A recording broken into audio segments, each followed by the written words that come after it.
Bueno, buenas tardes a todos y todas.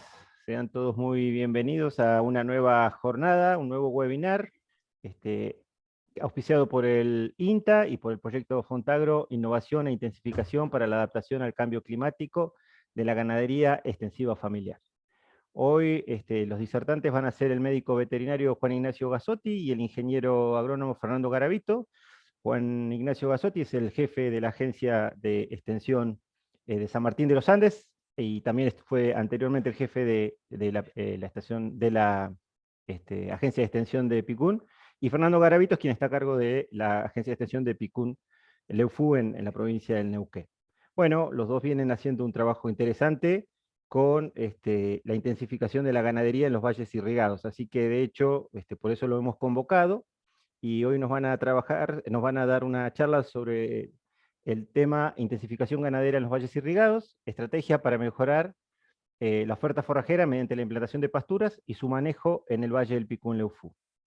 La modalidad va a ser una disertación de alrededor de una hora. Todos los participantes van a escuchar, van a dejar sus preguntas en el chat, y cuando finalice la exposición vamos a hacer las preguntas. Así que bueno, dicho todo esto, bienvenido Nacho, bienvenido Fernando, el piso es de ustedes. Bueno, gracias Seba, y bueno, gracias a todos los que le han dedicado tiempo a nada, compartir un poco lo que vinimos haciendo acá con Fer. Estamos los dos acá en el mismo usuario.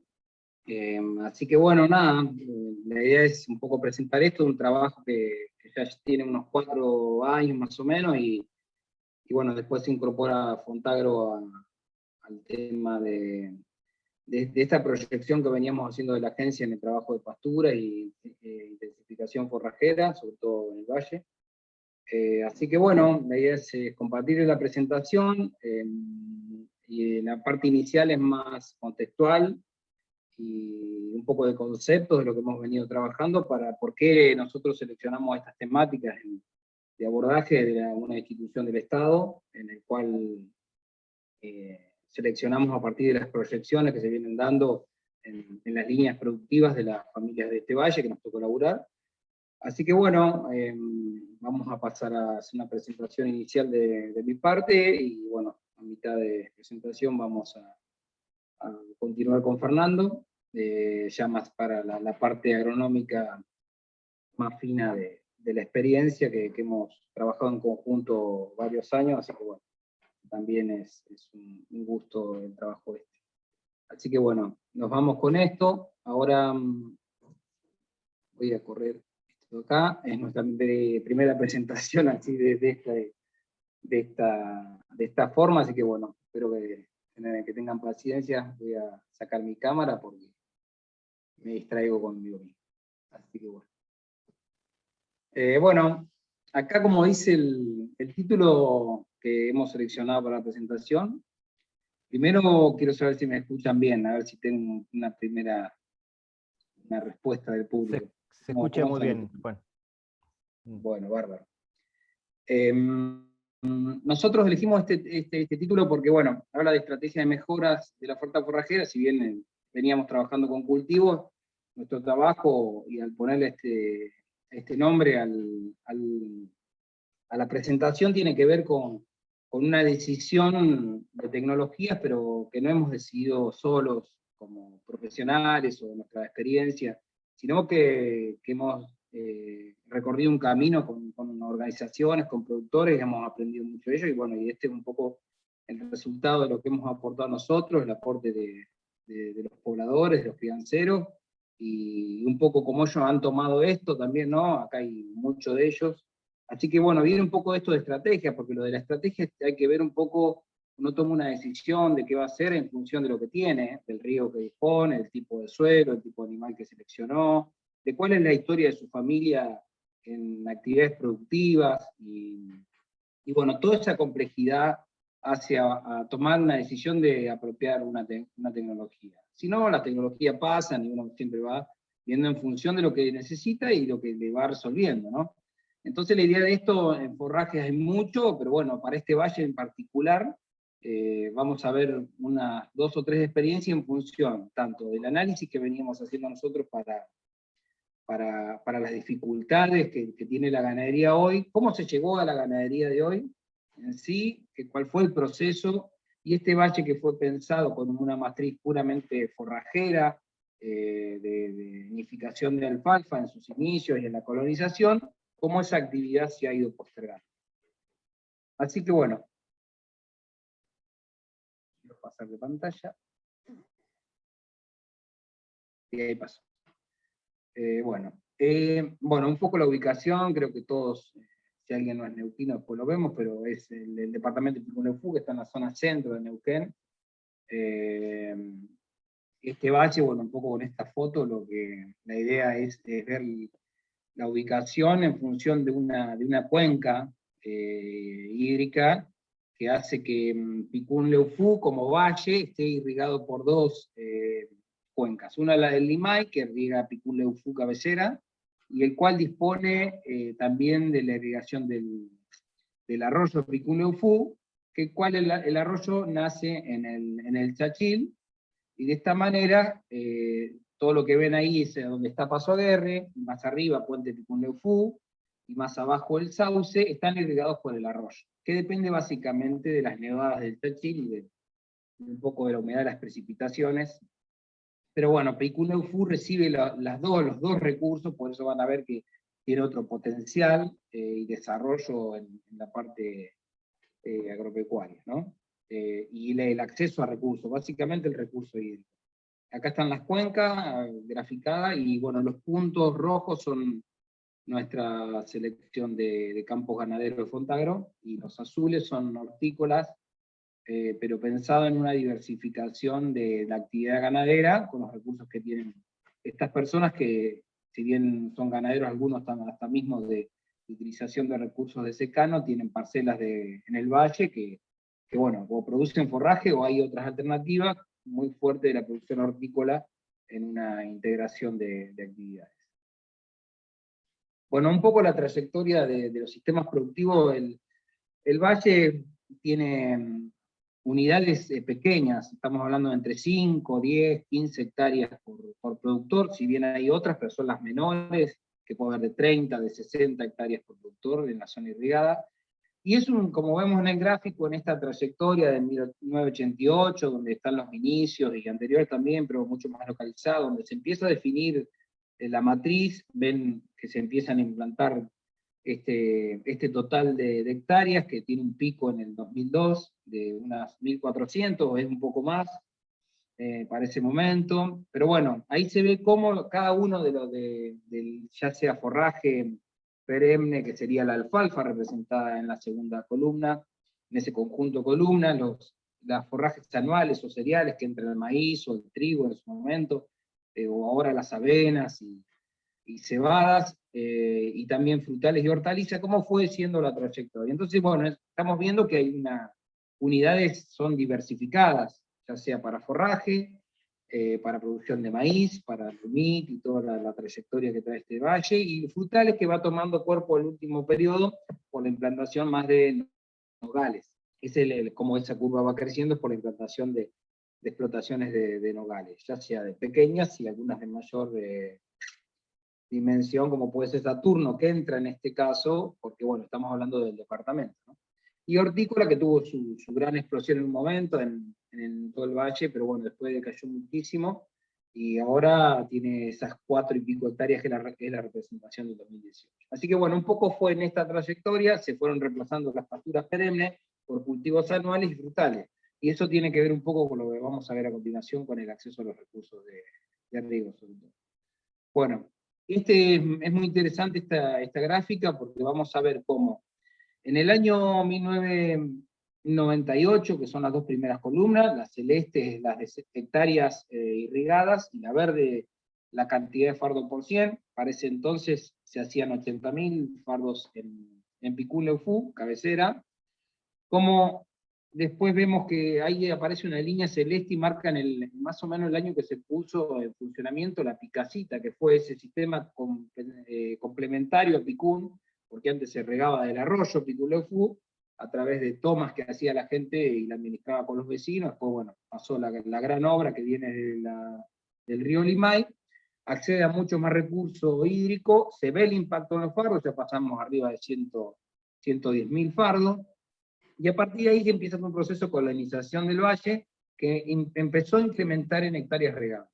Y esas hectáreas regables primero impactan sobre la producción de fardos, pero ¿qué pasó? Al subir la cantidad de hectáreas regables, la producción de alfalfa se fue inicialmente,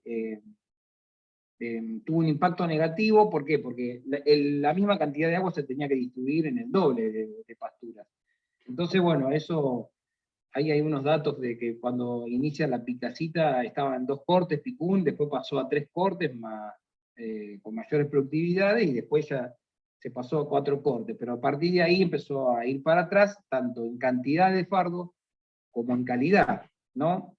Por el hecho ese de asumir nuevas hectáreas de riego con el mismo caudal, y encima el sistema de irrigación se fue deteriorando, no tiene la misma capacidad de cuando se inauguró, y bueno, eso fue impactando en la cantidad de fardo. Y hoy, para el año 2017, que es el último registro de la provincia, volvimos a niveles del año 99, donde se hizo esa gran inversión para dar un buen impacto. No, al final se ha convertido en una cuestión negativa, pero sobre todo por la cantidad de regantes que se encuentran hoy. Bueno, y acá nosotros fuimos viendo un poco también pensando qué otras causas teníamos sobre la limitación de la producción forrajera, no solamente el tema riego, pero el riego impacta sobre otras cosas, como vamos a ver acá. Pero bueno, la selección de la semilla a implantar, la fecha de siembra, hemos encontrado como otras problemáticas. Los suelos que no han sido cuidados o han sido degradados por el uso continuo de este binomio alfalfa-maíz, sin otro tipo de rotaciones. Las plantas indicadores o malezas, gran parte del valle, las chacras tienen gramón y sigue avanzando, sobre todo en Picuna hay gran cantidad de chacras engramonadas, que quiere decir que solamente tenemos gramón sobre la superficie regada, vamos a ver unas fotos. La planificación y la inversión, como que la inversión es de impulso, que tiene un poco relacionada con los ciclos biológicos, entonces eso hace a tomar malas decisiones, poco planificadas.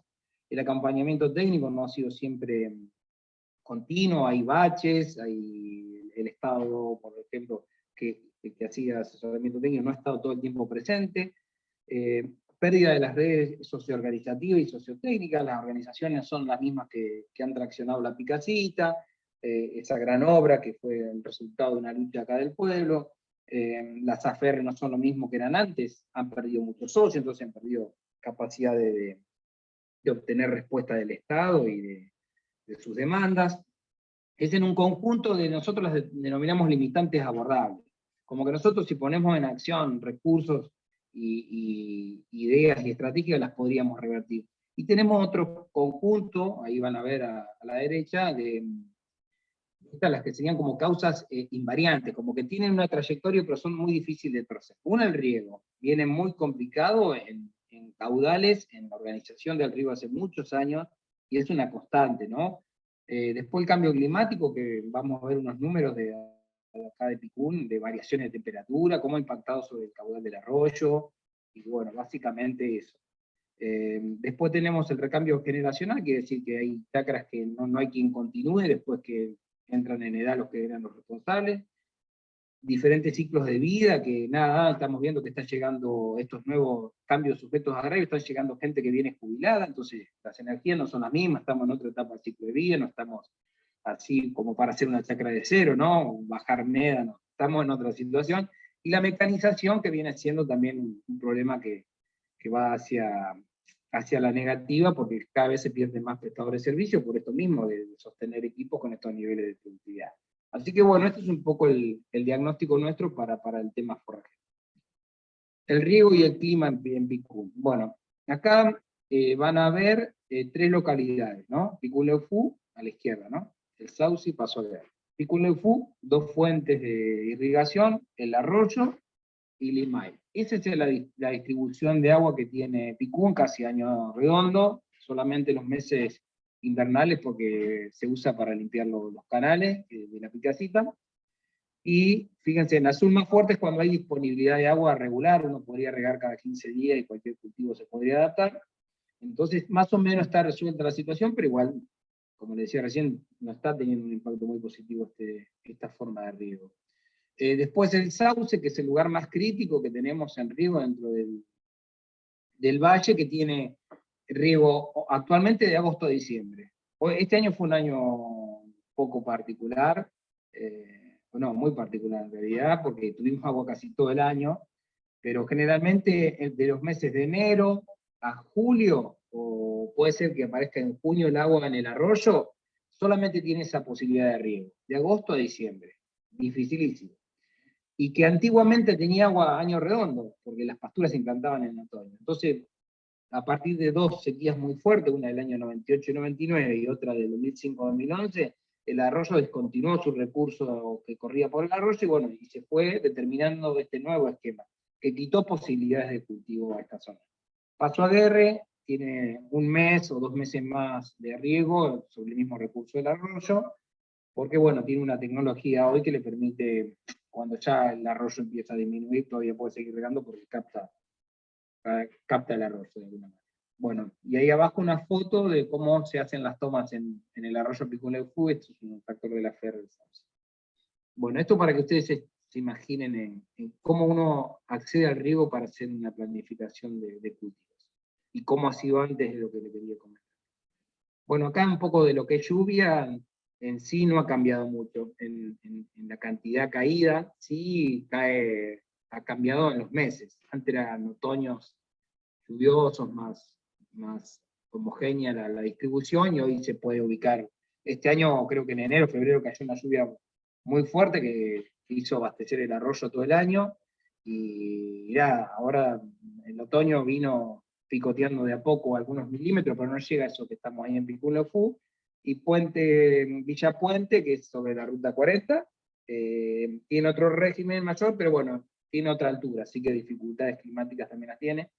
Y esto para un trabajo, por ejemplo, en Neuquén de los últimos 50 años no ha variado la lluvia, siguen siendo los mismos regímenes, pero va cambiando el cambio climático, los hace cambiar o hacer más torrenciales en un mes que antes no era habitual, y así, o en un mes que no nos serviría para un planteo forrajero, después nos caen heladas, y eso va dificultando un poco el impacto sobre el forraje. Y acá tenemos estas dos series de temperatura para que vean ustedes cómo se fue modificando la temperatura para el valle. Tenemos dos series, la de 1960 a 1970 y la de 2010-2014, una información que tenemos acá, y van a ver que la línea roja del gráfico de abajo sería lo más actual, y las flechas indican a dónde está impactando realmente este cambio de temperatura, que es de un grado de temperatura media cambiado a nivel del año. Ustedes ven que las flechas naranjas más elevadas están marcando el verano. Enero y diciembre están siendo casi 3 grados más altos, y en el invierno se ha hecho un poquito más cálido, pero se ha ampliado. Sobre mayo y agosto, pero para la producción forrajera estos 2 meses son importantes. Uno para cuando terminan de crecer las pasturas de otoño, y otro cuando arrancan, ¿no? En agosto. Si en agosto es más frío, va a tardar más en arrancar. Entonces, entendemos que puede tener su impacto.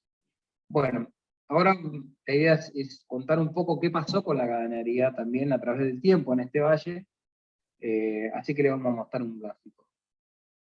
Este gráfico tiene datos del Censo Nacional, y después, desde 2012 hasta el 2019, que es el último actualizado que tenemos, de un anuario de SENASA de animales registrados en el departamento. Vean ustedes la línea azul, que es la de ovinos, ¿no? La celeste de caprinos y la verde de bovinos. Fíjense cómo a partir si ponemos acá en el año 2008, que empezó muy fuerte la sequía, ahí, y anterior también, 2002, 2010, ese pico que se empieza a dar con ovino está relacionado con la sequía. ¿Qué pasó? Con todos los animales que había en secano, se empezaron a llevar hacia los valles, ¿no? Y también eso que hizo que las pasturas que había se encontraran de un momento a otro con animales, para salvar esos animales o por oportunidad de negocio, porque en otras ciudades estarían devastadas por la sequía. El valle fue un receptor de ovinos, básicamente. De caprinos no, porque el caprino es más de monte, y el vacuno también porque es de cría. lo que pueden ver por ahí acá en el pico del 17 al 18 en bovinos, por bueno, un gran establecimiento que se armó acá en la zona, que bueno, hace ese pico y está referenciado. Pero bueno, esto que nos ayuda a nosotros ver a dónde teníamos que poner el ojo en el valle, que decía, bueno, acá tenemos 15.000 ovinos en el valle, calculamos que puede haber el doble, porque estos son los registrados nada más, entonces las familias dentro de su estructura productiva están teniendo entre 20, 50, algunos 100 ovinos en chacra. Entonces, bueno, era una actividad que puede sostener rentabilidades en las chacras, entonces teníamos que prestar atención. Pero el problema lo vamos a tener ahora. Esto es un gráfico de cómo es una dinámica de la cuestión forrajera. El cuadro naranja marca cuando inicia la producción de alfalfa, un cuadro nuevo o cuadros muy bien trabajados de 800 fardos temporada a 600 intermedios. La alfalfa, como todos saben, va perdiendo su productividad hasta llegar a un nivel regular, que más o menos puede andar en unos 400 fardos temporada, y se la recambia. Ese proceso tarda unos 4 o 5 años, algunos dicen que más, dependiendo de la variedad de alfalfa que usemos, y eso se vuelve a reciclar con un cultivo de maíz. Esa era la tradicional, ¿no? O un trigo. ¿Para qué? Para después en la temporada siguiente, en el otoño, poder implantar nuevamente alfalfa. Bueno, ese ciclo, en algún momento, ya sea por una sequía que pasó, porque hubo momentos que los cultivares empezaron a desgastar por falta de riego, o porque no hay una inversión, o porque algo pasa, esas pasarían al tercer cuadro, donde dice praderas perennes polifíticas de primavera-verano, que sería una alfalfa degradada que le empezamos a pastorear. Tiene un poco de alfalfa, aparece una festuca, un pastobillo, una cebadilla, hojas anchas, y eso lo empezamos a pastorear. Entonces, en ese momento de gran sequía que decíamos, donde entran los animales al valle de manera muy fuerte, sobre todo los ovinos, tenemos esta entrada de animales que empieza, al no ser manejados dentro de la chacra, porque empiezan a hacer pastoreo continuo, tenemos este problema.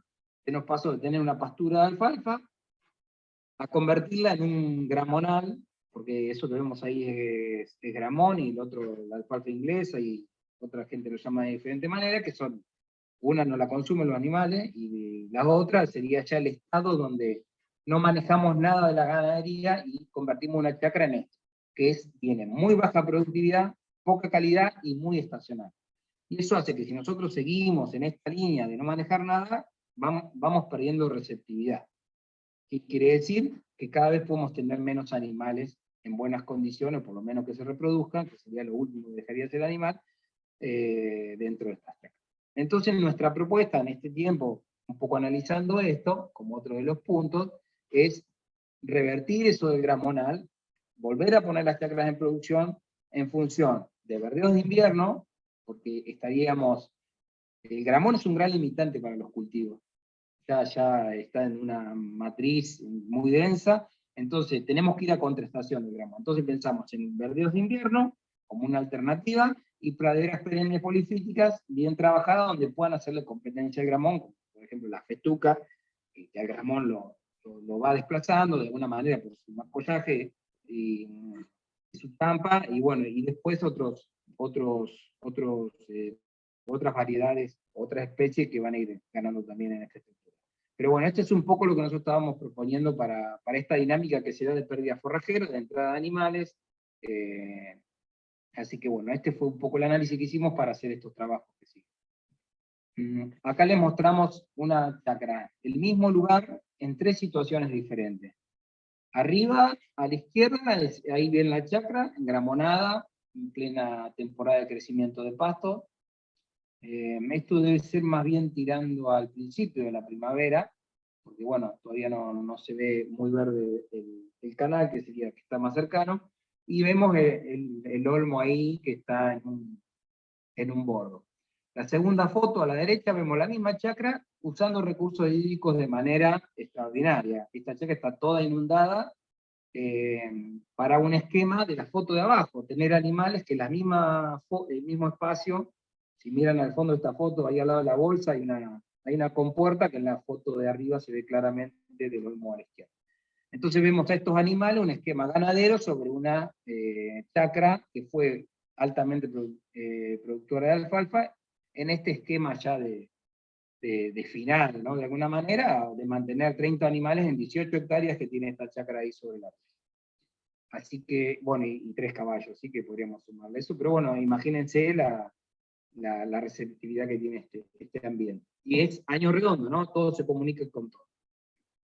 Bueno, y acá, bueno, empezamos a hacer un trabajo de mediciones, ¿no? Tenemos los dos cuadros de arriba, los dos gráficos.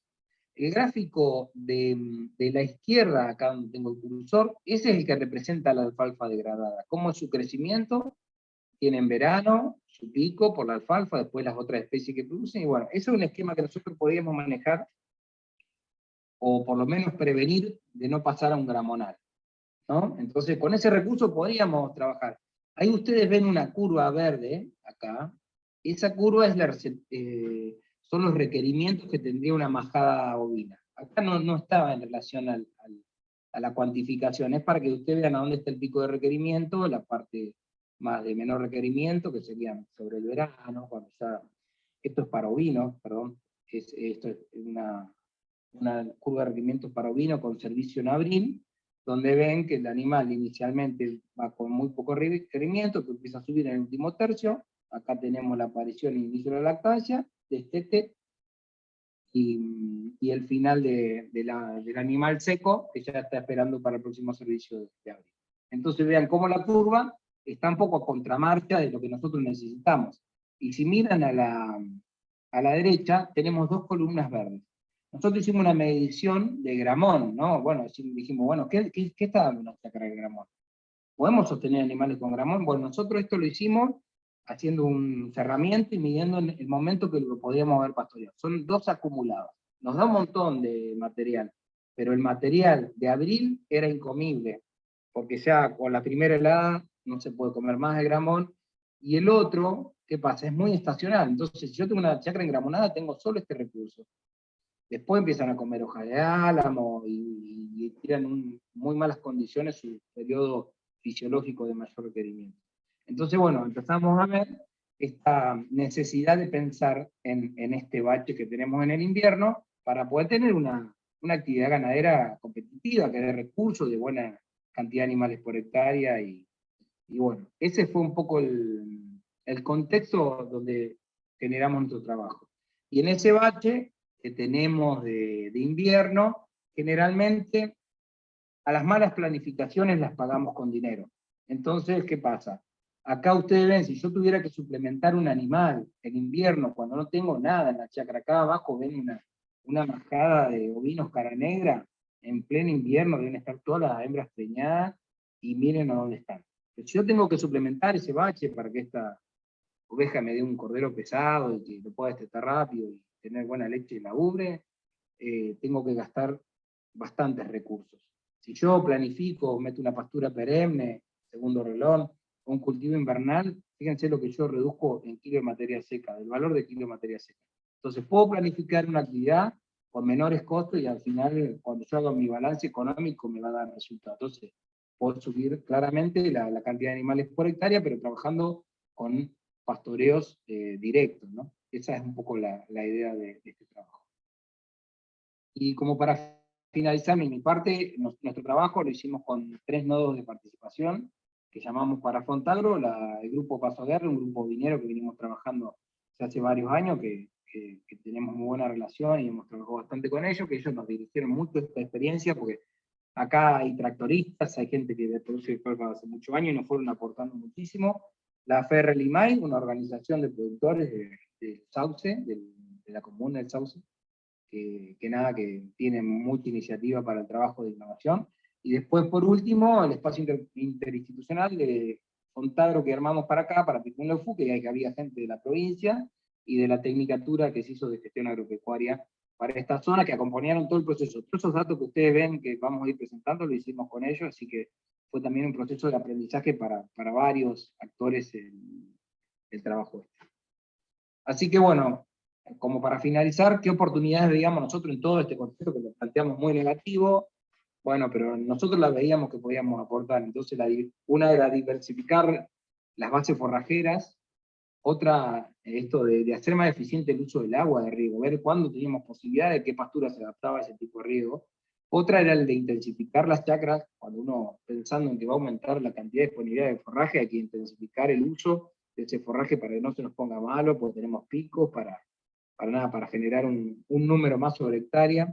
Seguir con el enfoque agroecológico, pero de este lado es ganadero, con esto de poco uso de insumos, poca mecanización, así que bueno, es un poco en esa línea, usar cuestiones de manejo del suelo, de manejo de maleza sin el uso agroquímico, esa era un poco la cuestión. Y la otra final era la construcción del conocimiento con otros, con pares, con productores, con organizaciones y con el conocimiento que había, y bueno, y nuestra parte que es nuestro rol un poco en esta cuestión. Qué bueno. Ahí los dejo en manos de Fernando Garavito, compañero, agrónomo, así que bueno, muchas gracias y después esperamos sus preguntas.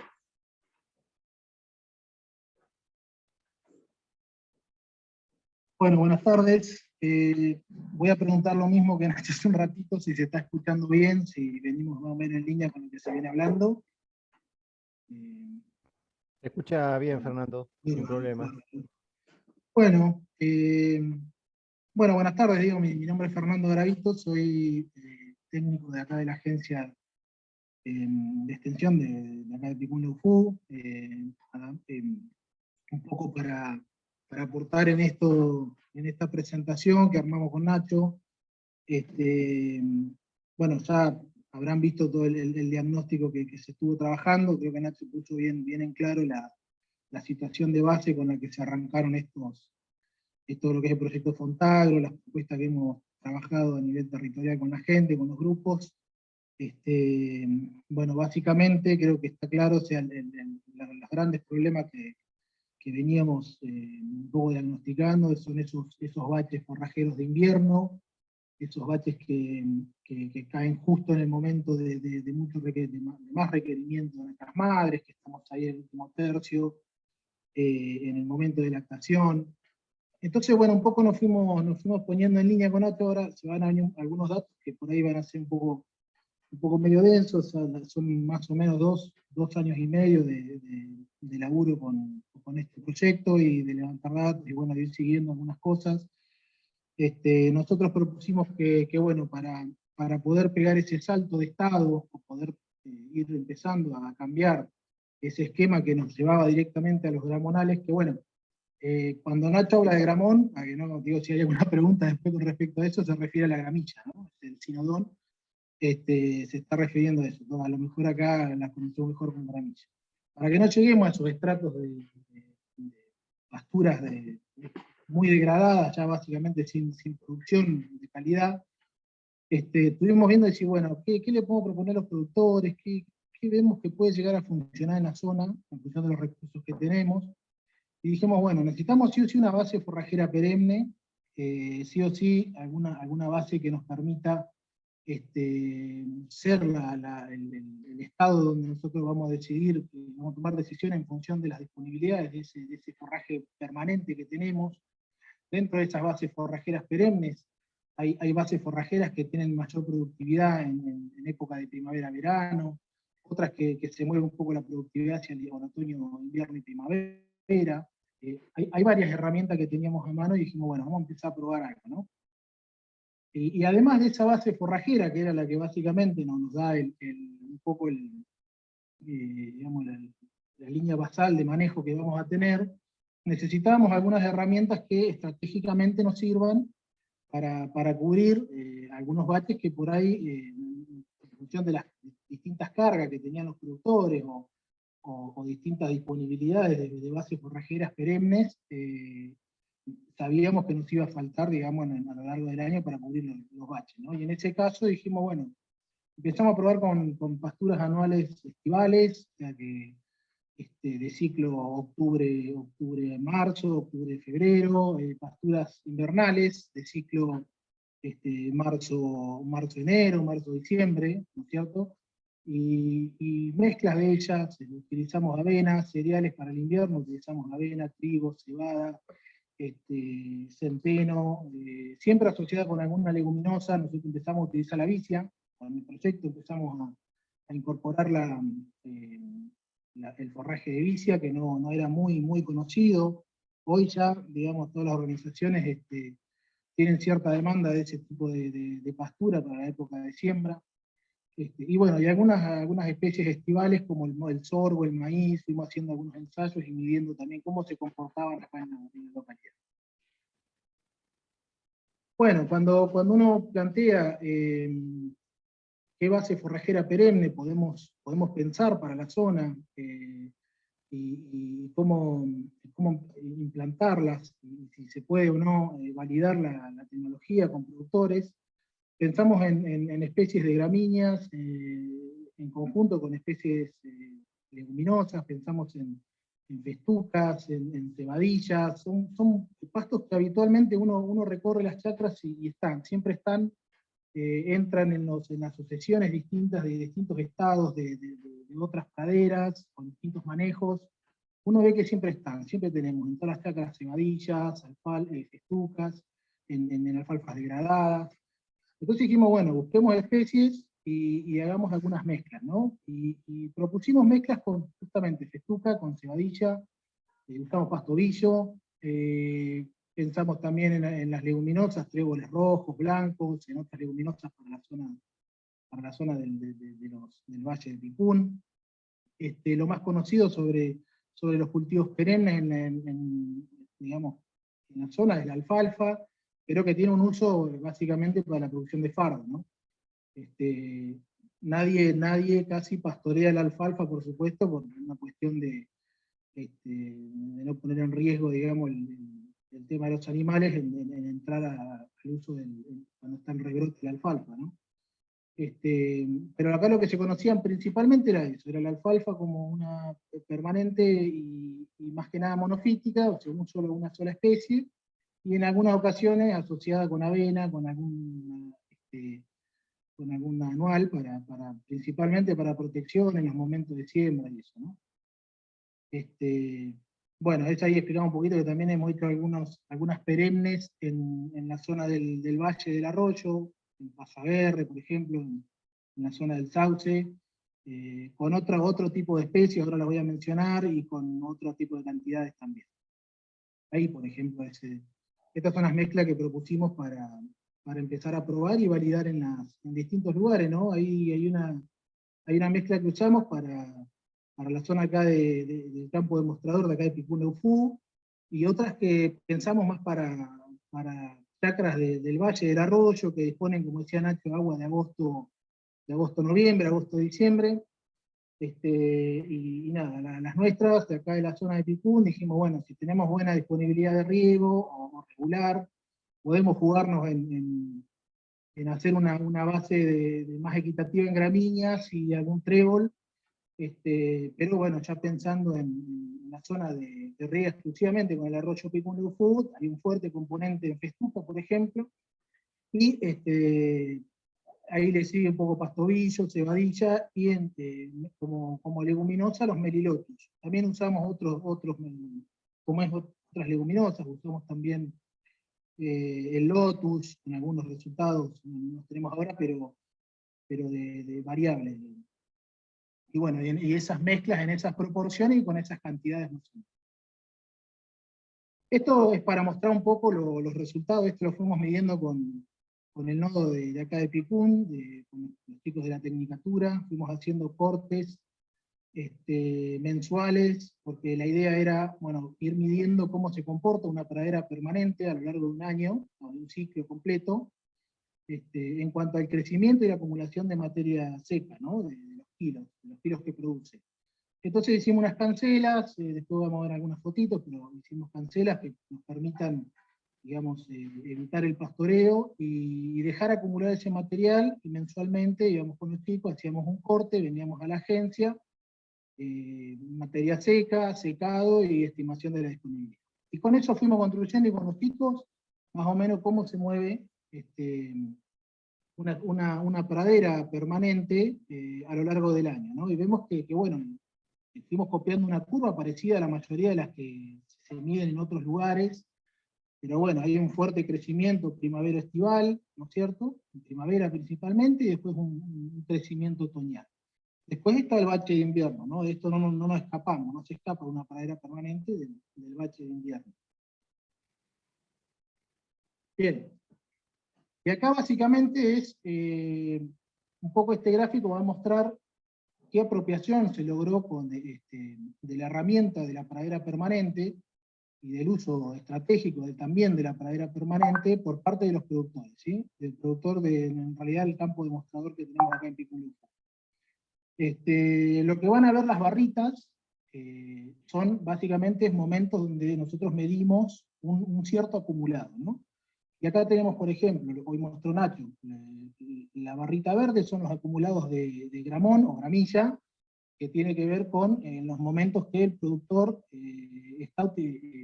aprovecha para utilizar y consumir ese recurso, ¿no? Por ejemplo, diciembre, enero, febrero, el productor está básicamente sosteniéndose, pastoreando gramilla, ¿no? Lo mismo que, bueno, un poco en el otoño, ¿no? En marzo, abril, mayo también hace uso de esa gramilla. La línea celeste va a ser esto mismo que venimos replicando en el resto de los gráficos, que es un poco para mostrar la prueba de requerimiento de la majada. Y bueno, y este es un ejemplo de cómo el productor adaptó el uso de la pradera permanente que nosotros le propusimos a su propio esquema de trabajo. En este caso nosotros, digamos, trabajamos una propuesta, consensuamos, pero después tratamos de evitar un poco el paquete completo de recomendaciones, y dijimos, bueno, vamos a ver cómo te parece que podemos utilizar esto. Él decidió hacer una siembra de abril, él sembró en abril su pradera permanente, y le canceló el uso estrictamente hasta noviembre. Acá vemos la primera barrita que dice repaso uso 2019, ahí hizo el primer uso de esa pradera que sembró en abril del 2019, ¿sí? Habíamos acumulado cerca de 1000 kilos, fuimos, pesamos, y hizo un primer repaso ahí con los animales en pastoreo. ¿Cuál era el argumento de él? Dijo, bueno, estaría bueno que hagamos un repasito para fomentar el macollaje, quería que macollen más las plantas, porque se vio 1000 kilos acumulados, pero ese uso, ese corte le iba a ayudar, según él, a que macollen las plantas, ¿no? Entonces hubo un primer uso en noviembre, que se terminó, o sea, lo utilizó y luego volvió a cancelar la pradera permanente hasta marzo. Fíjense acá marzo, volvió y fíjense todo lo que acumuló esa pradera, con un uso solamente en noviembre, mientras tanto estaba pastoreando su gramilla. Llegamos a marzo, abril, con un poco más de 5000 kilos de materia seca disponibles para consumir. ¿Qué estrategia usó él en marzo, abril? Cercó, digamos, ya tenía cerrado su pradera permanente, lo que hizo fue subdividirla con redes de uso con bollero eléctrico, que ahora la vamos a mostrar un poquito, pero es una de las innovaciones que también empezamos a utilizar a través del proyecto Fontagro. Comenzamos a usar redes eléctricas para hacer más flexible el manejo de superficies de pastoreo de distintas superficies de pastoreo. Bien. Esto fue lo que él organizó. No sé si se ve un poquito la foto abajo. Esta es la pradera permanente de campo demostrador. Acá ven, por ejemplo, una parcelita que ya fue pastoreada, y él iba con la red armando distintas subparcelitas, y entrando con los animales a la próxima, ¿no? Y ahí manejó en la superficie total que habíamos sembrado, 12 parcelitas, que estuvo más o menos, nosotros medimos al momento del ingreso, ahí cuando dijimos en abril, cerca de 6000 kilos de materia seca acumulada, más o menos ahí, se ve un poco un pedacito que estaba sin tocar todavía, todo el material acumulado que había entraba así, con el campo, con las parcelitas en ese estado, y sostenía a los animales adentro consumiendo 7 días, ¿no? Entonces, a los 7 días cambiaba, pegaba un saltito, comía la otra parcelita, a los 7 días, y así, pasó durante 84 días de pastoreo, todas las parcelitas en consumo, ¿no? Y ahí dijimos, bueno, ¿cómo sigue? Lo que dijo, bueno, no, yo no voy a volver a entrar, él decidió no volver a entrar, porque esto cuando llegamos a cubrir esos 84 días de cada parcelita, Ya estábamos en pleno invierno, no había mucho crecimiento, y dijo, bueno, saco todo el alambre que tengo, todos los cercos, y hago un repaso general de todo el material que quedó disponible, digamos. Que ahí va a ver seguramente un poco que se había crecido durante estos días que estuve descansando, principalmente al inicio del pastoreo que hizo. Así que lo que terminó logrando fueron 100 días de uso. Esto, si nosotros lo queremos, digamos, encasillar en alguna tecnología de uso, de manejo de pastoreo, vamos a decir que es un diferido, digamos, un diferido de pradera permanente de un fuerte uso invernal, ¿no? Entonces el productor lo que hizo fue acumular todo el crecimiento de primavera-verano y administrarlo a través de esta forma, de pastoreo en franjas, durante todo el invierno que pudo. Logró 100 días, haciendo después un repaso total de todo. Bueno, esta foto está buena para ir viendo, porque íbamos siguiendo un poco también con un registro cómo respondía el campo a ese manejo que iba haciendo él, ¿no? Esto es el primer año, la primavera, cuando empieza la primavera, que estaba, fíjense donde están las chicas paradas de la tecnicatura, está bueno el contraste, era esta gramilla, lo que antes había acá. Acá hicimos la pradera permanente. Partimos de todo este gramillal, ¿no? O sea, acá se hizo una intervención con herramientas, con una labranza profunda con cincel, y se hizo un poco de remoción de rizomas con rastra de dientes, por ejemplo. Eso ayuda bastante. Y después se trabajó con rastra de disco y se hizo la siembra de la permanente, ¿no? Pero bueno, ven el contraste que hay, ¿no? Acá en septiembre, por ejemplo, la gramilla todavía, fíjense que no tira, básicamente está todavía durmiendo. Y la pradera permanente ya venía, después que germinó, y en el invierno venía verdeando, digamos. De ahí pasamos a noviembre, que es cuando él decide hacer el primer uso de su praderita para el macollaje, que estaba en este estado, ¿no? Acá ya está tirando la gramilla y está haciendo uso también de eso. Usó ahí en noviembre esta pradera, y ya de ahí dejó acumular, como les había dicho, hasta abril del otro año, que ya con esos 5.000 y pico kilos están acá. Fíjense que abril ya está de nuevo planchada la producción de gramilla acá, o sea, la gramilla se plancha, y fíjense con todo el material acumulado que arrancó el invierno del 2020, ¿no? Bueno, este fue el primer año, el primer uso que hizo, que es lo que les mostré arriba. Eso lo partió en 12 cuadritos y lo fue usando, ¿no? Y estas fotos de abajo muestran un poco cómo se viene presentando este año, digamos, la pradera de campo demostrador, ¿no? Esta foto que sacamos hace un par de semanas, hace un par de meses atrás, viene todavía tirando el trébol, se empieza a ver el trébol, acá nos pusimos un poco más fino, y vieron el trébol, cómo se ve el trébol blanco, el trébol es rojo. Hay un poco de trébol blanco, pero está un poquito más abajo. Y acá junio ya está mucho más actual, que es en el momento ahora, antes de volver a entrar. Él ahora ya está por subdividir y volver a entrar a pastorear todo el acumulado nuevamente. Bueno, hasta ahí básicamente es un poco la experiencia y la forma que los productores adaptaron, que el productor de campo adaptó la tecnología de la pradera permanente en función de su manejo, de su forma de manejar la chacra y los recursos que dispone, ¿no? Después, como le compartí arriba, tuvimos muchas otras, fueron 2 años que estuvimos probando verdeos, otras especies, y ver qué otras alternativas teníamos para manejar ciertos excedentes en ciertos momentos. Ahí usamos, por ejemplo, especies de verano, hicimos siembras de moa, de sorgo, y bueno, algunos maíces forrajeros, y fuimos registrando algunos datos. Acá, por ejemplo, esta curva es una moa, que bueno, también la sembramos esta tiene la misma fecha que el maíz, ¿no? Se siembra en noviembre, y bueno, logramos, en el caso de un productor de acá de Picún, también 2 usos, ¿no? Un uso ahí en diciembre, a fines de diciembre, fíjense todo lo que acumula. Esta fue sembrada primeros días de noviembre, y a fines de diciembre, en 2 meses, acumuló 5.000 kilos de materia seca. También es bastante explosivo el crecimiento que tuvo. Hizo un uso ahí y aprovechó un rebrote para febrero estaba utilizando la misma pastura en un rebrote que acumuló cerca de 3.000 kilos.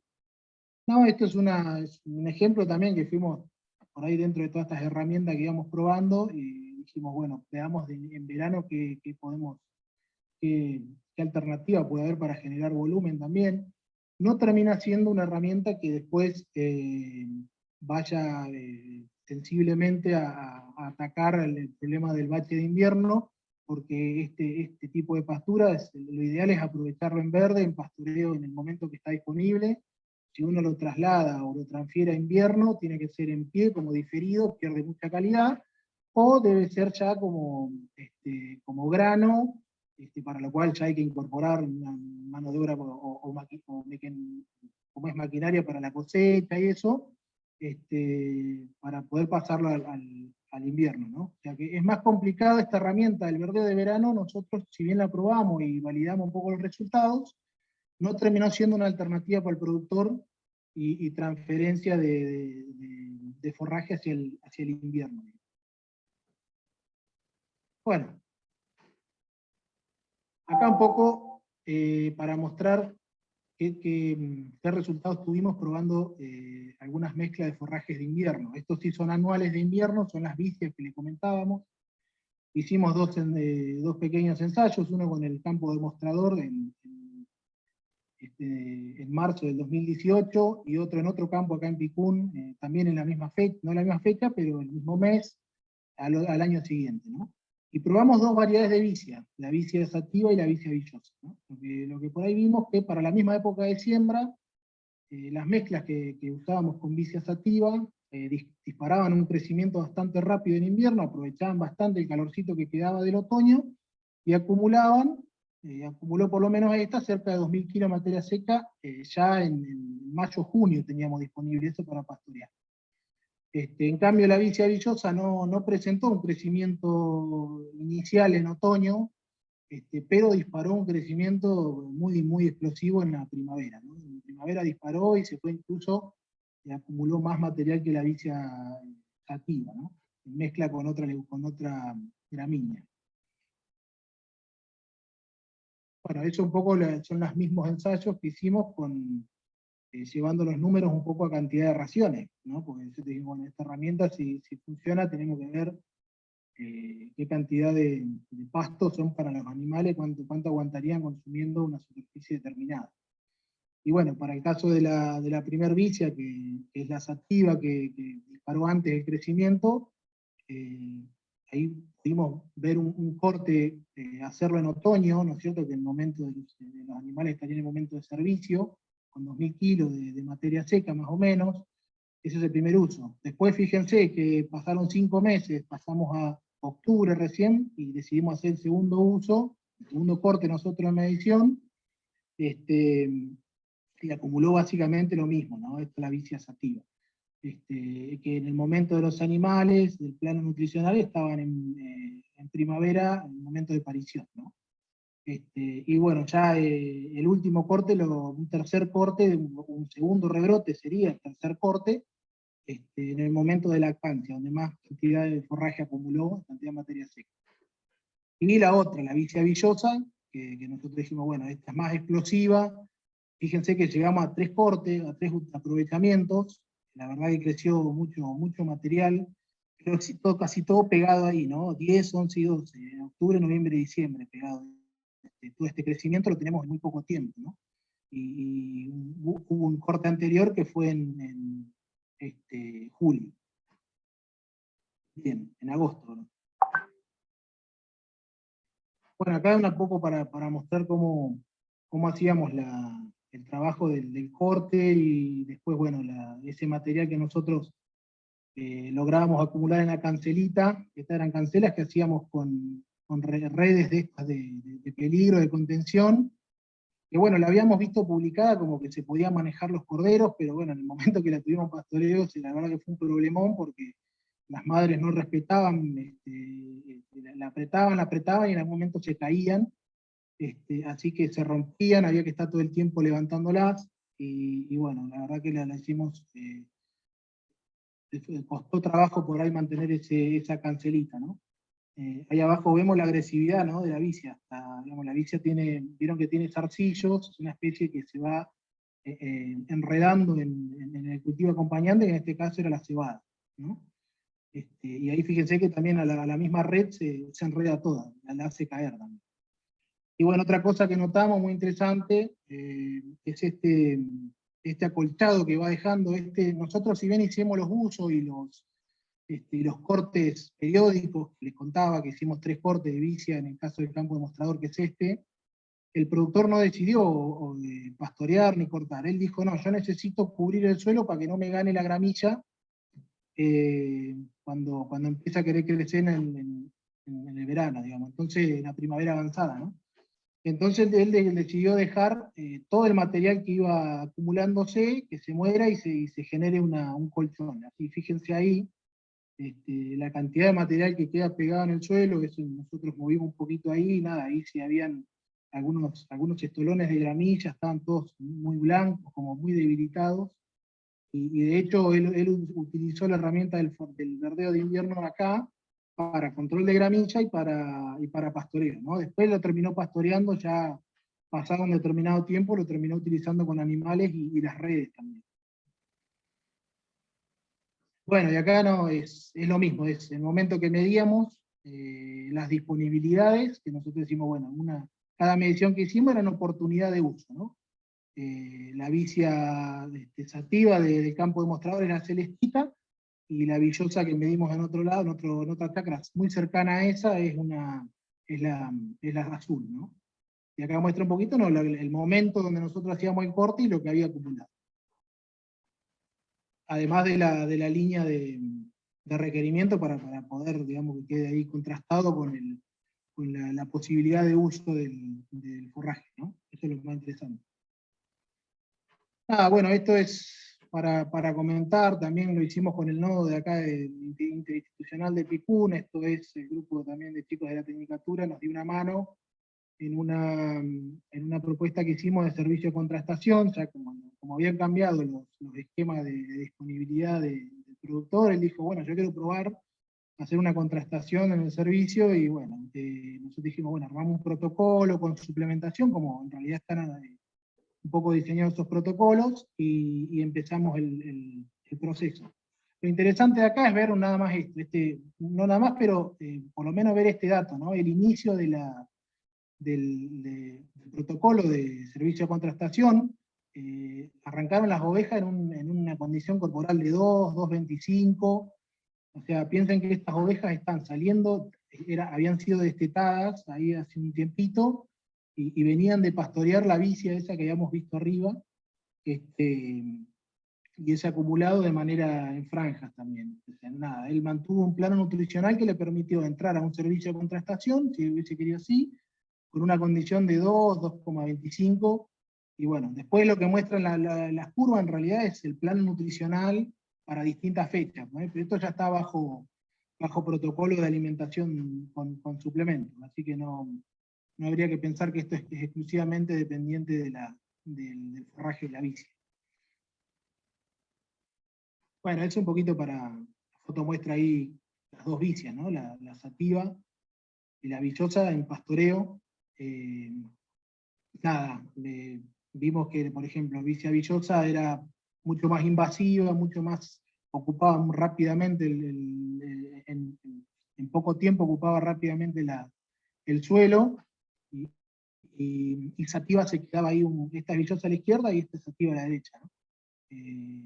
Como que le costó un poco más. Ahí se ve atrás de fondo que está el verdeo del centeno, está bastante avanzado en relación a lo verde que está acá la vicia. La vicia sativa mostró menos productividad, ¿no es cierto? Bueno, nada, y esto es un poquito para mostrarle cómo se hizo el pastoreo de ese verdeo de invierno. Ahí no sé si lo vamos a poder, sí. Eso es un poco cómo se organizaba el productor con su familia para hacer uso ahí están las ovejas pasando por una vicia ya pastoreada, ¿no? Fernando, Están yendo un cuadrito nuevo. Fernando, no se está viendo Solo Ahí se ve lo que está mostrando. Solo se ve el PowerPoint. ¿No se ve? No. Bueno, entonces, Creo que deberías cambiar la forma de presentación para que se pueda ver. a ver, para un cachito. Sí, dejar de compartir la pantalla y compartir el video. Pero es medio difícil. Ahora a ver, vamos a ver cómo podemos hacer, si lo podemos. Ah, ahí está, está. Ahí está. Deberías dejar de compartir Ahí va. eso. Ahí sí, ahora sí. A ver. Ahí está perfecto, sí. Ahí van pasando por la vicia pastoreada y se van a meter a los cuadritos que estaban pastoreando en ese momento.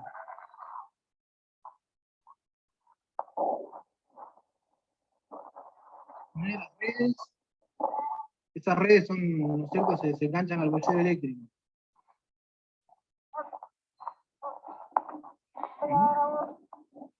Nos preguntaban algunos productores, che, pero ¿se comerá la vicia, la oveja?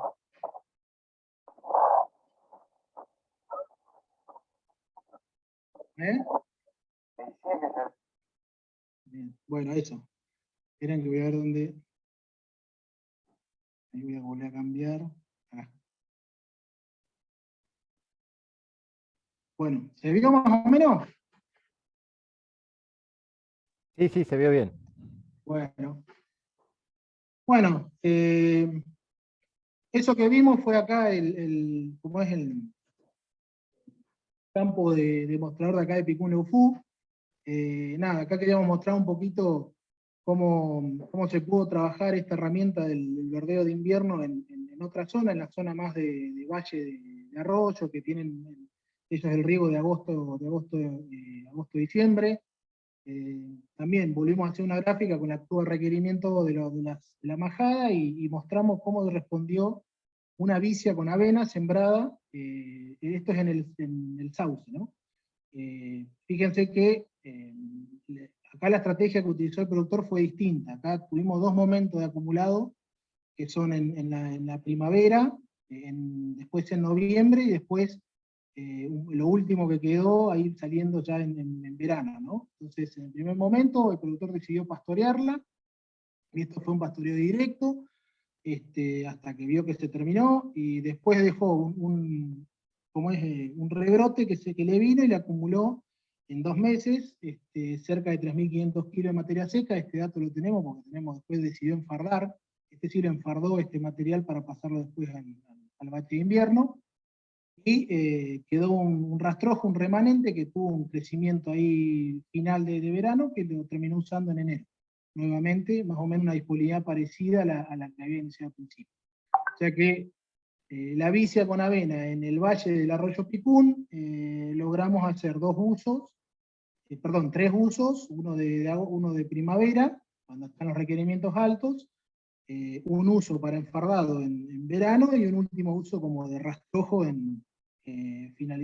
avanzando el verano, ¿no? Yendo para el otoño.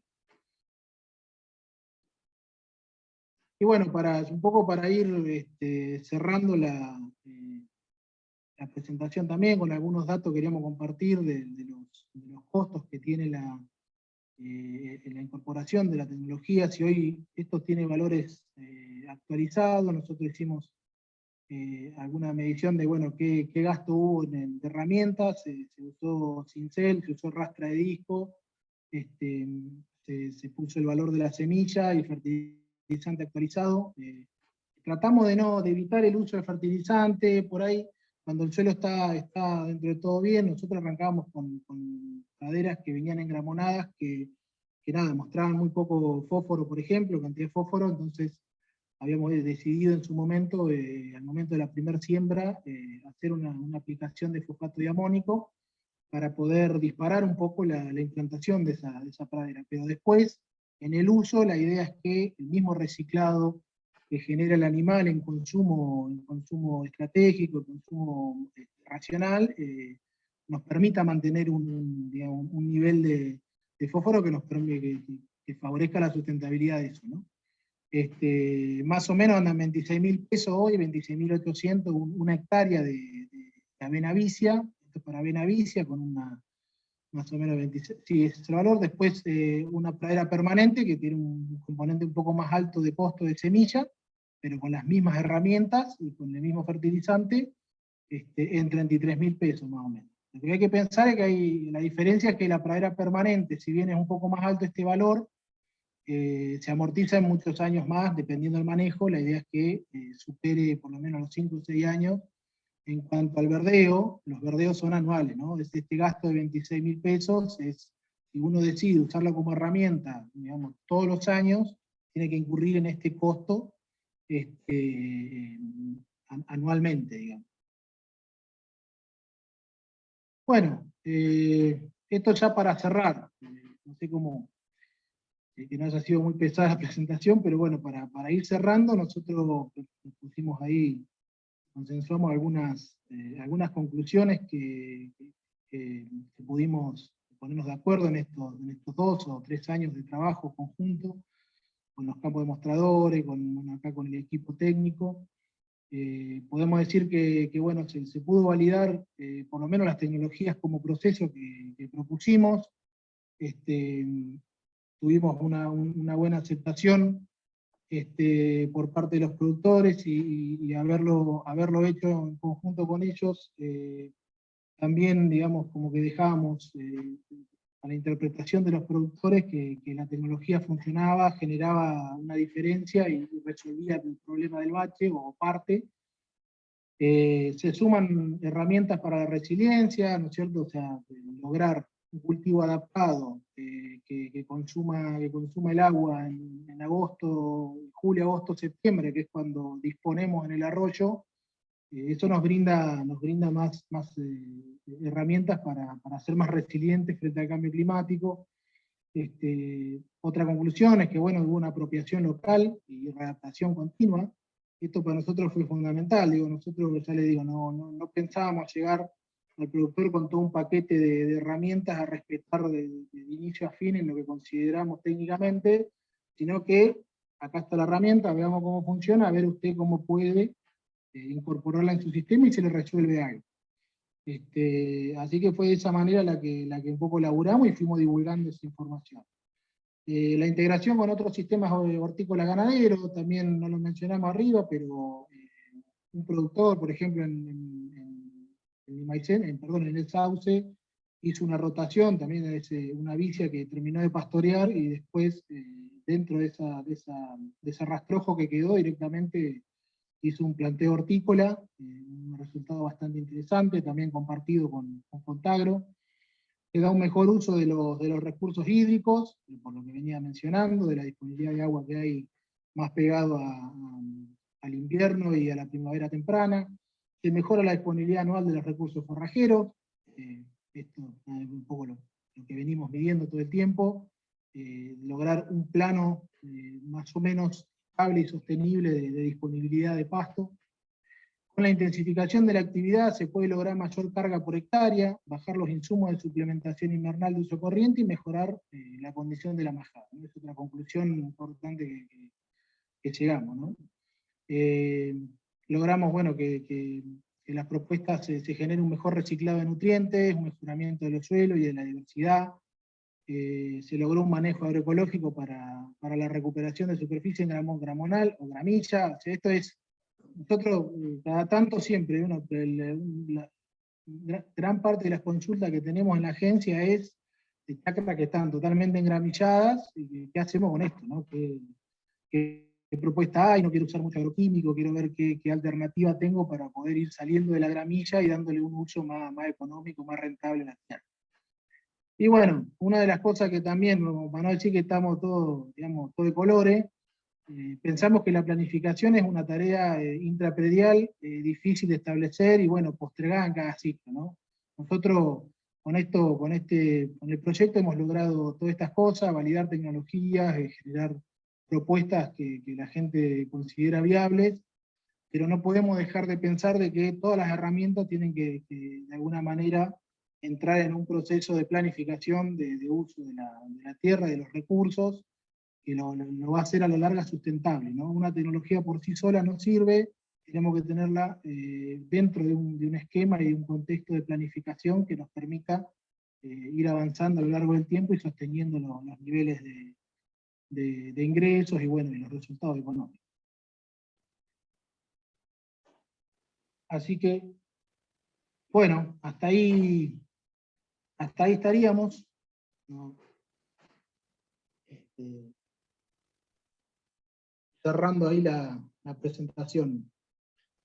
Perfecto, Fernando. Muchas gracias. Súper interesante, súper completa la presentación con una presentación previa de toda la historia y el por qué se llega a eso y después los resultados concretos. Me parece que es bastante interesante, es una propuesta bien cerrada. Tenemos varias preguntas, así que, y tanto tiempo no tenemos, así que vamos a pasar ya a las preguntas que ha hecho el público. Bueno, la primera, algo creo que contestaste, pero tal vez puedes ampliar, si se hizo algún manejo de la fertilidad del suelo en el caso, digamos, de estos ensayos que hoy mostraron con datos. Sí, sí, algo comentaba ahí, ahí me está dando una mano Nati con la presentación, pero nosotros lo que hicimos fue primero hacer un análisis del estado inicial del suelo, ¿no? Un análisis químico, mandamos algunas muestras al laboratorio a la SAF, a la UT Neuquén, que nos hagan un análisis físico-químico, y ahí fue donde un poco descubramos esto, que había una limitante en el fósforo. Bueno, vieron que el fósforo es como un elemento fundamental ahí en el momento de crecimiento meristemático de las raíces, o sea, es necesario que haya buena disponibilidad de fósforo disponible para que el enraizamiento principalmente de las leguminosas sea más efectivo. Así que, bueno, eso hasta que la propia leguminosa logra, digamos, establecer ¿no es cierto? El fósforo, la relación nutricional del fósforo con sus propias bacterias, ¿no es cierto? Pero hasta eso, para poder cebar la implantación, nosotros necesitamos incorporar algo de fósforo. Y usamos 80 kilos de fosfato diamónico por hectárea.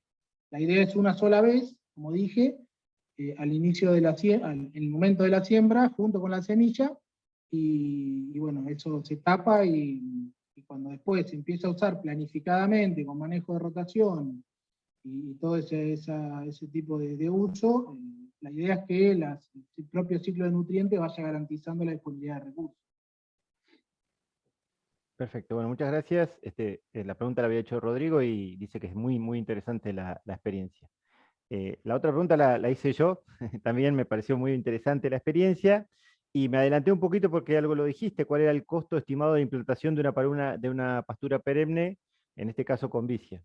Hablaste algo de 26, 27 mil pesos Sí, contra sí, 33 de más o menos. Vos una... pensás que Sí, lo que le hace la diferente son las especies, ¿no? Una avena, una avena, una cebada, un trigo, cualquier verdeo de invierno es dentro del mercado, entra todo barato. Lo que hace más caro las mezclas son la incorporación de las leguminosas. Las leguminosas son más caras, y eso ya meter un trébol, la vicia hoy tiene un costo de 9.000 pesos la bolsa, 10.000. Bueno, lo que encarece es la presencia de la leguminosa y bueno, la festuca también tiene un valor bastante alto. Pero bueno, perfecto. Por ahí se va ahí para rescatar es que si uno lo pasa a números de suplementación en fardo, nos quedaría un fardo a 166 pesos de vicia, que tiene una proteína altísima, símil alfa, a 166 pesos, y hoy estamos hablando de un fardo entrando en invierno a 400, 450. Entonces fíjense cómo baja la inversión en ese momento con recursos propios y utilizando bien el agua y una tierra para ese momento, bajar los costos de suplementación cuando la curva forrajera está deprimida. Excelente, un tercio, sí. Incluso, bueno, ahí en particular, en Bariloche, estamos consiguiendo 600 pesos un fardo, y no siempre de buena calidad, ¿no? Bien. Em, José lo pregunta, dice, bueno, buenas tardes, ¿qué aporte nutricional tiene la variedad de semilla de lotus hacia el ovino? ¿Y cuál es la vida útil de esta planta? ¿Y qué condiciones de suelo necesita para la implantación del lotus? Sí, el lotus es una especie, es una leguminosa perenne que se puede pensar en un esquema de pradera permanente, en una mezcla de una pradera permanente y con alguna restricción. Lo que te permite el lotus es sembrarla en algún lugar con restricciones de salinidad, ¿no es cierto? En suelos medio pesados y salinos.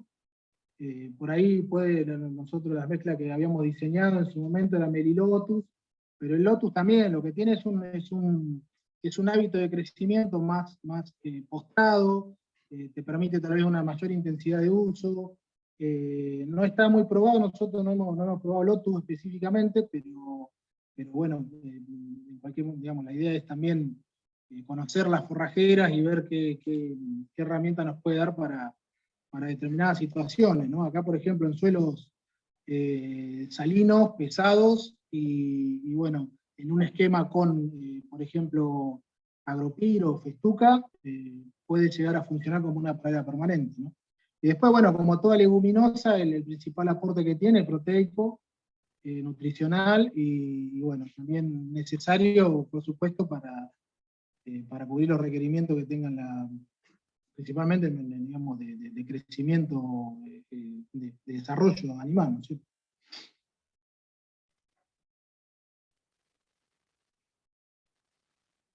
Disculpen. No, perfecto. Recordemos que la proteína es la que es necesaria para generar músculo, ¿no? Entonces todos los animales que Nada, están en crecimiento, tanto los corderos como las madres que están gestando, porque están generando músculo en el corderito, tienen altos requerimientos de proteína y las leguminosas vienen a cubrir ese bache fundamentalmente, ¿no? Bien. Alan Martínez pregunta, ¿cuánta es la carga estimada en un sistema de pastoreo racional en base a animal por metro cuadrado, más o menos lo que está preguntando, o por hectárea eventualmente? ¿Y cuánto tiempo es lo que están pastoreando esas parcelas?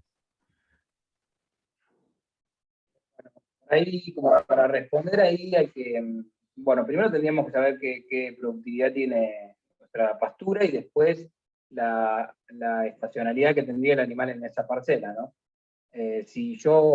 Por eso hoy en día hay pastoreos de alta intensidad, de ultra alta intensidad, como que puedo tener 3, 4 rotaciones por día, yéndome al extremo, ¿no? Pero bueno, suponiendo que tengamos 100 ovejas y tenemos, qué sé yo, 1000 kilos ¿cómo es?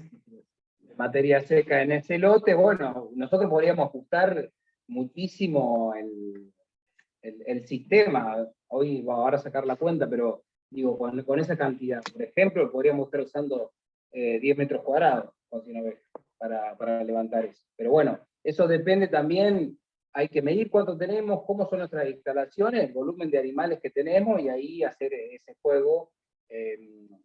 Básicamente lo que es instalaciones, fíjense que nosotros ahí, Figueroa plantea cada 7 días un cambio de parcela. Es aceptable para ovinos, las vieron bastante amontonadas, pero bueno, tiene que trabajarlas con red. Con un sistema más convencional de eléctrico no las podría manejar. Entonces tiene que ver también con el acceso a tecnología.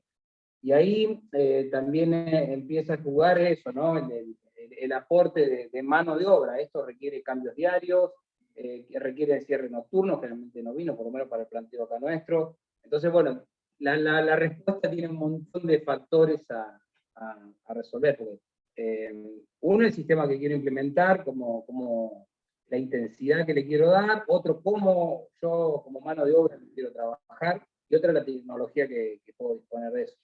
Pero sí se puede sacar la cuenta, también tenemos que tener en cuenta el factor de uso, ¿no? Medir, si yo con un pastoreo ultra intensivo tengo un 90% de intensidad de uso, y bueno, me incorporo a la cuenta y ahí claramente sale el número que podemos trabajar.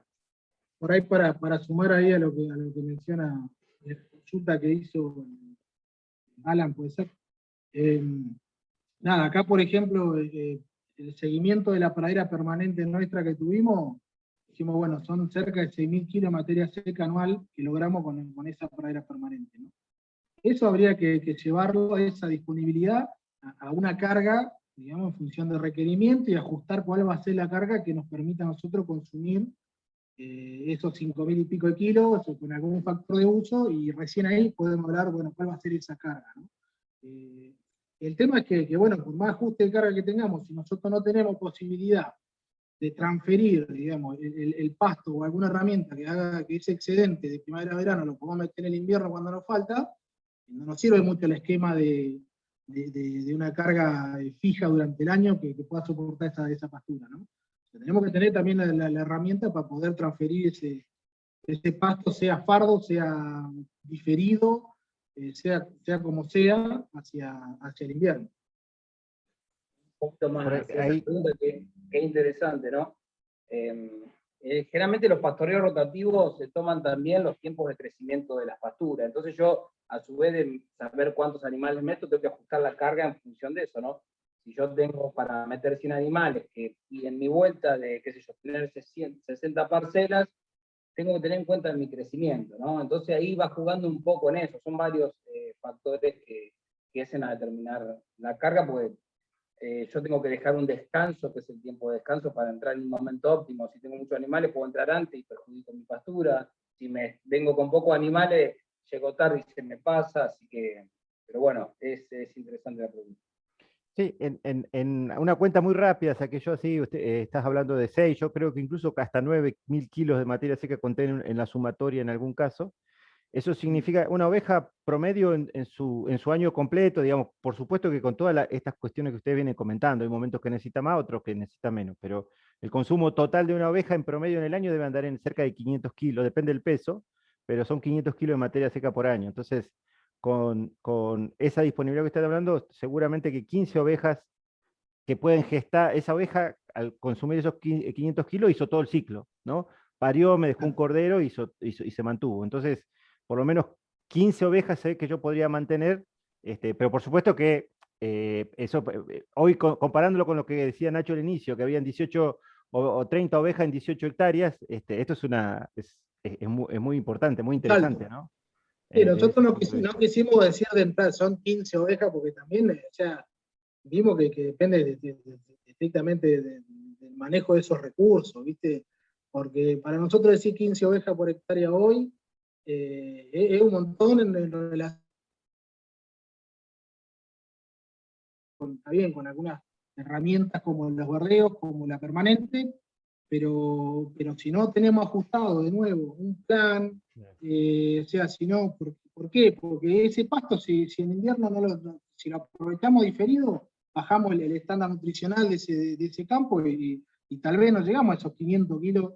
Entonces, yo te puedo decir, bueno, hoy andamos ahí, 10, con estas herramientas, 10 ovejas, 10, 12, pero tal vez ajustando ese diferimiento, el tema de alguna herramienta para llevar lo de verano al invierno, sí andamos en 15 ovejas, hasta 20 ovejas por hectárea, se podría manejar, ¿no? Pero ese esquema mucho más fino desde lo planificado, no solamente con una herramienta aislada que te puede ayudar a sostenerlo. Sí, sí, la podemos ver al revés. Es decir, cuando vos implementás una pastura de este tipo, te puedes asegurar que podrías tener 15 ovejas más, digamos, pero claramente hay que tener todos los recaudos que usted está planteando, en qué momento entra, cómo la cuidamos, cómo le damos toda la vuelta, ¿no? Pero es una cantidad de forraje interesante que estamos metiendo al sistema, ¿no? Comparado con lo que no hay. Bueno, seguimos con las consultas. Disculpen, sí. Majo Jaramillo pregunta, ¿cuántas especies se pueden sembrar para realizar un cultivo polifítico y si se pueden enfardar los cultivos perennes polifíticos? Nosotros las mezclas que hicimos fueron de cuatro especies, siempre tratando de poner una o dos leguminosas, una base de gramínea y leguminosa tienen que tener, ¿no? Nosotros hemos probado esto con dos especies, en el caso de los berreos, alguna avena, alguna cebada con una vicia, y en el caso de las praderas permanentes, hasta 4 con cebadilla, con festuca, con pastobillo y con trébol, por ejemplo. Hay mezclas mucho más complejas, que seguramente se utilizan en otras zonas, que tampoco es muy fácil acá definir, bueno, vamos a probar una mezcla muy compleja porque tampoco hay mucho acceso a la semilla, hay que moverse un poco para poder conseguirla y no es muy fácil, ¿no? Pero pero se podrían pensar esquemas más complejos en cuanto a la mezcla, ¿no? Y no sé qué otra cosa la pregunta que Si hacía se pueden Marco. enfardar las polifíticas. Sí, mirá, de hecho, hay una foto, no sé si a ver, ¿puedo poner un poquito la presentación? Sí, sí, sí. ¿Dónde lo tenemos, Nacho? Esta es la presentación. No, esta es el reproductor. Esta. Sí. Tenés que compartir pantalla para que la vean. Pará, a ver. Acá. Sí. ¿Se está viendo? Sí. Bueno, ahí buscamos. Ahí. No sé si ven esa fotito que estamos moviendo Sí, ahí. se ve perfecto. Eso es una festuca.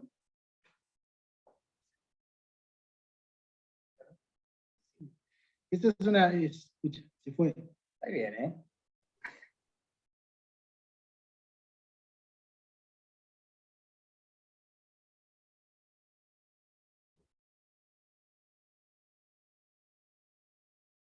Ahí está. Ahí la de arriba. Esa Ujú. es una festuca, por ejemplo. Un excedente de festuca que si alguien lo conoce ahí seguramente va a saltar en la charla. Pero es justamente es un traspaso de excedente hacia el otro año. No es lo más común, ¿no? O sea, qué sé yo, en farraje estuca no suele hacerse porque va a depender mucho de la disponibilidad que haya, ¿no? Pero sí, se Bien. podría. Perfecto, chicos. Vamos a la última consulta por una cuestión de tiempos que vamos a ir cerrando. Rodrigo consulta si en el pastoreo de verdeos no hubo algún problema digestivo como diarrea, por ejemplo, o si se complementó con algún forraje seco. El pastoreo con vicia, en el momento ese de septiembre, octubre, noviembre, cuando se dispara, tiene gran proporción de agua. Y sí hay problemas de que cambia la bosta, deja de ser seca, pero no se convierte en una diarrea, pero como que lo tolera bastante bien al cambio ese de tener una dieta muy cargada de agua, ¿no? Pero no, básicamente no hemos tenido problemas. Generalmente nosotros venimos trabajando fuertemente con los productores cuál es el momento de entrar a pastorear, ya sea para un verdeo de invierno, que nos puede generar algún problema de diarrea, o también hasta, ¿cómo es? ¿Eh? Sí, no, los verdeos, por ejemplo, una avena que está es muy rebrote, y eso nos puede traer problemas digestivos. Así que bueno, en el caso de la vicia no tiene casi contraindicaciones, algún problema de hipersensibilidad, pero es muy bajo y nada. Así que no, tranquilamente, había otros videos que van a ver comer vicia de una manera, es una monodieta, ¿no? Vicia y un poco de mezclado de plantas muy jóvenes, pero no hemos tenido ningún inconveniente y no hay en la bibliografía así como algo para alertarse sobre eso. Bueno, chicos, lamentablemente por una cuestión de tiempo les voy a ir agradeciendo. Muchísimas gracias, muy interesante. Comentarles que esta charla fue grabada y va a ser subida a YouTube y del INTA y va a estar en la página del proyecto Fontagro también. Así que quienes quisieron estar y no pudieron estar, ustedes se le puede dar, en breve le vamos a dar el link para que puedan acceder. Cualquier cosa, en el inicio de esta charla está, entiendo, la dirección de mail de Nacho. No sé si está la tuya también, Fernando. Así que cualquier consulta pueden volver al inicio del video y lo van a encontrar. Ahí la comparto. Así que, ¿eh? Ahí la comparto, por si. Perfecto. Así que bueno, desde el proyecto agradecemos muchísimo el trabajo que han hecho. Interesante que lo puedan compartir y bueno, realmente ha sido muy interesante para dar una respuesta clara y concreta a los productores de la región. Así que chicos, un minuto para que cierren y bueno. No, bueno, no, por mi parte, digo, ahí compartí el correo mío, cualquier consulta, cualquier pregunta, si no puede entrar ahora por cuestiones de tiempo, tenemos disponible eso, tenemos la página también de Facebook de acá de la agencia Picún.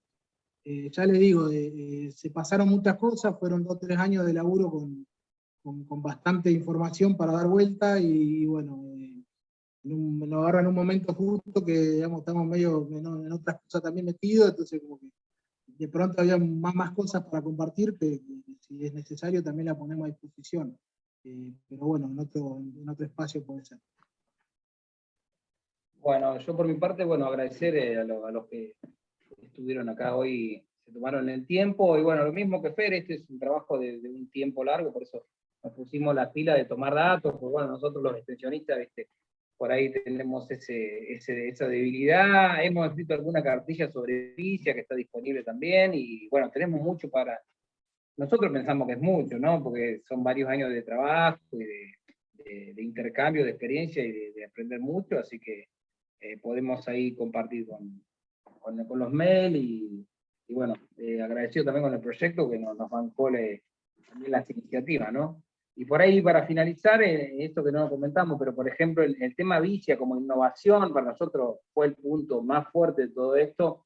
Una organización como es la FR Lima y Centro viene todos los años gestionando 10 hectáreas de implantación de Vicia con la gestión de semilla, de recursos de mecanización. Es como que esto quedó muy pegado a ese lugar que tiene muy pocos recursos, que la gente pudo, de esto de la resiliencia y buscarle la vuelta para poder sostenerse en estos espacios con niveles productivos que para nosotros son aceptables para eso. Creo que el aporte fuerte y más sensible en el Valle, en el lugar más crítico, ha sido ese, y la gente lo tomó y lo sostiene por sí sola.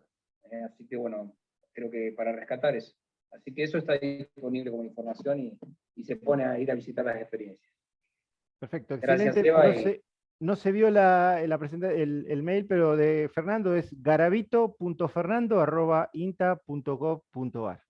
Bueno, muchas gracias chicos y será hasta la próxima vez que nos veamos. Muchas gracias a todos también los participantes por estar atentos.